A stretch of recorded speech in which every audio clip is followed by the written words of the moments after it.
Nous sommes le dimanche 26 décembre 1982. La Casamance, en particulier sa capitale Ziguinchor, sort péniblement des libations de Noël. Dans le brouillard de ce matin de décembre, un peu frisqué, les habitants perçoivent comme dans un rêve des silhouettes fantomatiques qui marchent dans les rues vers le centre de la ville. Dans toutes les grandes artères, des centaines d'hommes, de femmes et d'enfants venus des différents quartiers de la ville, des villages environnants et d'autres plus lointains. Les femmes sorties du bois sacré se dirigent vers la gouvernance, siège de l'administration régionale, représentation de l'administration centrale. Vers 11h, la manifestation appelée par le mouvement des forces démocratiques de la Casamance, MFDC, dont beaucoup entendaient parler pour la première fois, s'agglutine devant la grande bâtisse de style colonial en face du fleuve Casamance. Mal préparés à ce qui allait se passer, les autorités n'avaient pas mis en place un dispositif de sécurité important. Juste quelques policiers mal équipés, mal entraînés aux affrontements de rue. Soudain, au grand ahurissement général, le drapeau national est descendu et remplacé par un drapeau blanc. Plus tard, les responsables du MFDC expliqueront que ce drapeau blanc était le signe que leur mouvement était pacifiste, un signe de paix.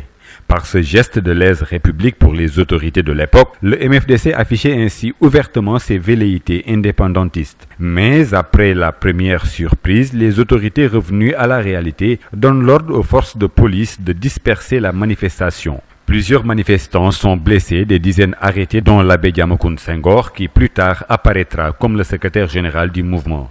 Un an plus tard, cette fois-ci le 17 décembre 1983, le MFDC décide de commémorer l'anniversaire de la manifestation réprimée l'année précédente. Mais cette fois-ci, l'administration s'est préparée pour le meilleur comme pour le pire. Ce sera pour le pire et le début d'un conflit meurtrier qui dure depuis maintenant 30 ans. Cette fois-ci, les manifestants aussi se sont préparés. Ils sont venus armés de machettes, de coupe-coupe et autres armes blanches et occupent la même place qu'un an auparavant. Mais cette fois-ci, en face des manifestants sagement assis devant les grilles de l'imposant bâtiment de la gouvernance, un dispositif impressionnant de forces de l'ordre fortement armées les attend. Après de violents affrontements, des dizaines de corps sans vie jonchent le sol devant la gouvernance et dans certaines artères de la ville. La nouvelle du drame, comme une traînée de poudre, gagne les villages les plus reculés et autres îles de la Casamance, ainsi que les autres villes du Sénégal. La rébellion casamançaise est née. La tragédie d'une région a commencé. Le MFDC a déclaré la guerre à Dakar, accusé d'avoir massacré des filles et des fils de la Casamance. Un an plus tard, quelque part dans la forêt classée à la frontière avec la Guinée-Bissau, Atka, la branche armée du MFDC, voit le jour à l'initiative de Sidi Badji, un ancien combattant de l'armée française.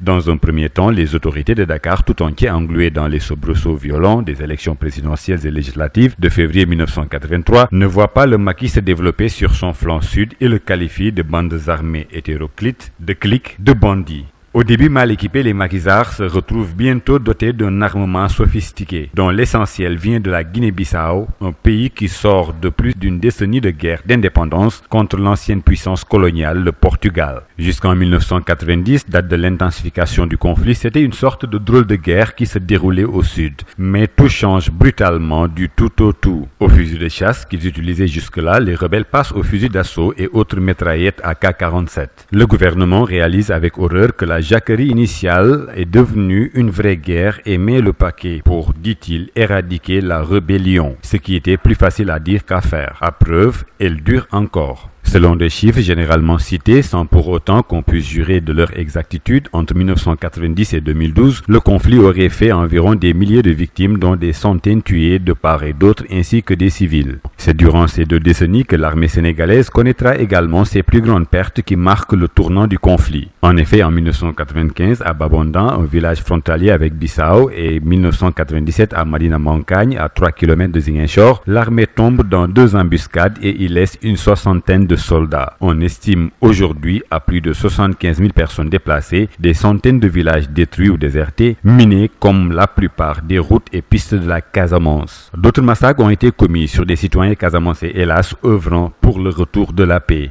Ils ont été victimes de leur engagement. Dans ce lot figurent en bonne place des personnalités politiques et religieuses. Le cas d'Oumar Lamine Badji, tué dans sa maison de Sindian en décembre 2006, et Samsidine Nema Aïdara en décembre 2007, illustre ce phénomène qu'il convient d'appeler règlement de compte entre fils de même patrie et du même terroir. La mort de certains chefs rebelles ont vu surgir différentes branches armées, des hommes comme Ousmane Badji dans le Sindian, Mandjeme dans le Djouloulou, Théophile et César Atoute-Badiate dans le Oussouye. Ces éléments, de par leur stratégie et leur expérience, et pendant que Salif Sadio, chef charismatique de de la bande armée du mouvement étaient sous l'ombre, ont mené des actions qui vont pousser Dakar à trouver des solutions en collaboration avec l'aile politique du MFDC et le mouvement des intellectuels de la Casamance à se retrouver autour de la table. Leur action engagée d'un commun accord a suscité des espoirs avec les réunions de Foundiougne 1 et l'engagement de l'État pour la reconstruction de la Casamance. Au pouvoir, ces efforts ont été presque aliénés par l'intrusion de l'argent qui a fait des dégâts plus qu'il n'en a résolu. Dans ce contexte, Macky Sall hérite lui aussi d'un dossier marqué par les massacres de Diagnon et les attaques meurtrières du cantonnement militaire de Diegoune. Un chemin de la paix difficile à baliser. Diouf croyait pourtant trouver la solution avec les accords de 1991. Wade lui pensait détenir la clé de cette situation avec les accords signés en 2004.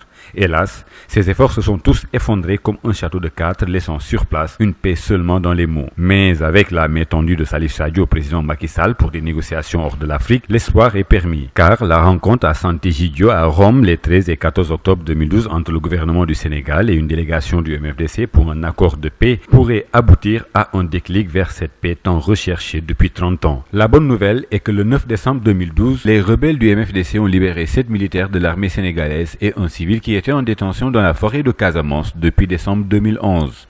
Vivement la reprise des négociations de paix entre le gouvernement et le MFDC. Elle doit prendre le dessus sur les tergiversations pour le retour définitif de la paix en Casamance ou la reprise de la violence entre le sommet des populations qui se pose une seule et unique question. À quand le retour de la paix dans cette partie sud du pays?